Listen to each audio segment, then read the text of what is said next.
নবী যখন নগরীতে আসেন এবং সেখানে আলো ও রহমত প্রবেশ করেন, তখন তিনি মসজিদ নির্মাণের প্রথম ধাপটি ছিল পাথর থেকে, তারপরে একটি মাটির খণ্ড থেকে মসজিদের ভিত্তি তৈরি করা হয়েছিল জেরুজালেমের দিকে।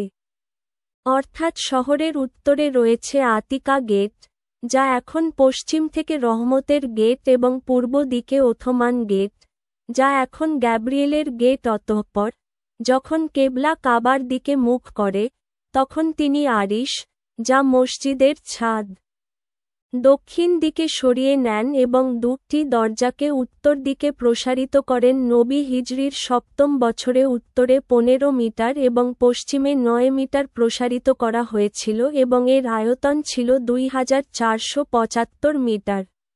আল্লাহ তাকে আশীর্বাদ করুন এবং তাকে শান্তি প্রদান করুন। মারা যান।